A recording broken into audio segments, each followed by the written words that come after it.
man got no fear. He said, I'm going in first. Peace, God. I'm Divine Allah, owner of Divine Architecture and Construction. We do architectural design and construction. We do a lot of carpentry, framing, a lot of metal work. So over here, in your right, where the brother is, that's our bathroom area. Right here? The floors are all fucked up upstairs, uneven. Every time we put towels down, they crack because the floor's uneven, it's not level. Now you can look up and see that these beams, they haven't been sistered properly. What we're doing now is just we're reinforcing the building's equilibrium, the balance, the structure. We're basically making it a little bit stronger than what it was before. You can't sister this stuff because there's a metal beam here. So we're gonna have to build out. You're gonna have to build the new beams. You can't sister this. You can only sister wood that is good. These are rotted. That's why your floor is caving in, because The structural strength in the steel. See the water damage? When I first seen the project, it looked like, you know, the building was it was sinking and it settled. You have two different types of settling in a building. You have uniform and you have differential. All you really do just have to brace this. You see the same like support you have here? Mm-hmm. This is what we call girders. Girders carry the weight of other joints and other beams. Okay. So you just have to add a couple more girders in here, and that'll fix you. Your wall is caving in, your floor is caving in because your joints are uneven, and that's because the years after you put the once the building is built, it settles. What's the difference between uniform settlement and differential settlement? Okay, when a building settles, it basically drops, it sinks. You know, it starts to settle into the soil. So what happened was, over the time, the building settled differentially instead of uniform.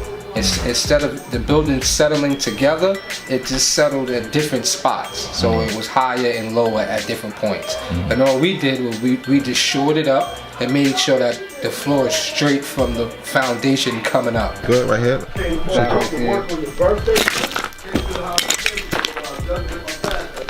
Right, cause these jacks is in the ground. So that's an example right there. So this right here, and we can tie in, we can interlock in the future. Once we get some more capital, we can tie those in if we want to. Give it more stability. And phase one basically consisted of putting up the main beams and sistering up the main beams. The beam system here. This beam is holding up the weight of the entire building. So all we did was we sistered the old beam, and then we tied into the old beam with a new beam. And now this beam is supporting the whole span of the building. And we put some horizontal and vertical beams to support the weight of the building, to distribute the weight right in the middle of the building. And then over here, we just added we put another beam system over here, a beam and a girder. And after we put that girder, we just finish it off with an interior wall, a metal gauge construction frame, 16 inches on center, top track, bottom track. Same thing over here. We're about to continue this interior partition and tie into this partition, which we're gonna have two separate rooms. And from on this room here, we're gonna split this room with another partition wall, but we're gonna use metal gauge, tie into the ceiling. And eventually they're gonna go with a new ceiling in here so that they can close up the top. We put a new beam system in over here. So this beam is one of the biggest beams here. The reason I use this beam is because it's like directly in the middle of the building. So this will carry the weight of the building very well. And then I waterproofed it so that at least it'll last forever. You know, it won't deteriorate. Right. Or the water won't damage it if it ever is affected by water long term. Long term shit. So here we got the beginning portions of a slab.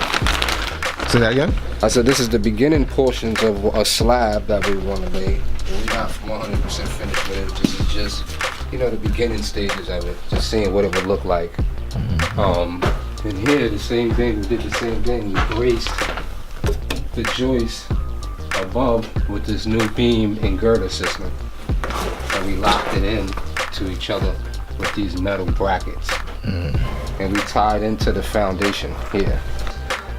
Digging up a foundation, digging up the ground to about maybe 4 feet, a little below the frost line, so that the concrete doesn't move over time.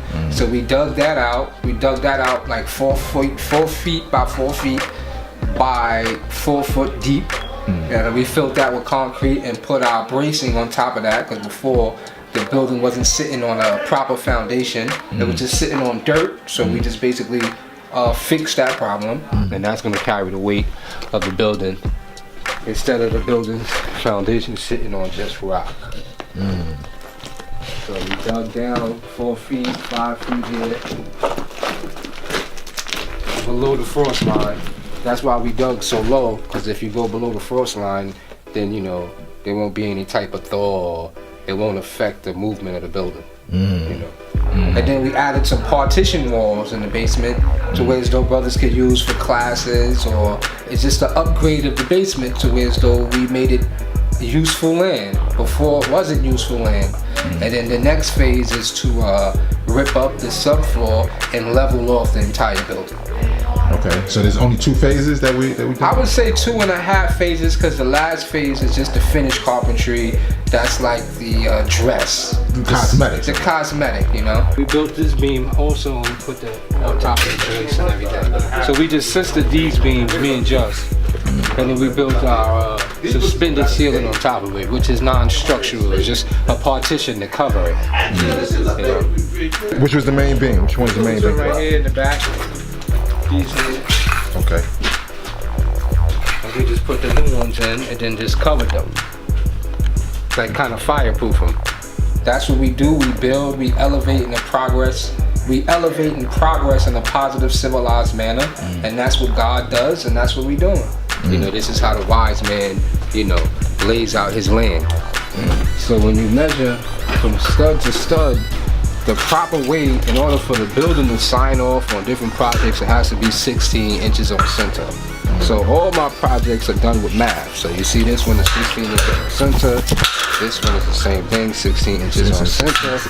So more times I can see it. 16 inches on center. That lets us know that it's done properly by code or by building inspection. Same thing here. Everything is measured 16 inches on center. Everything's properly straight. Everything's straight, secure, plumb. And 16, if you break that down, 1 and 6 equals 7. So that's God. So that means the proper way to do things is to be God. You know what I'm saying? Right. It just turns out that way. Page. So we use our math in order to build and elevate and progress in a positive, civilized manner. And that's what we do.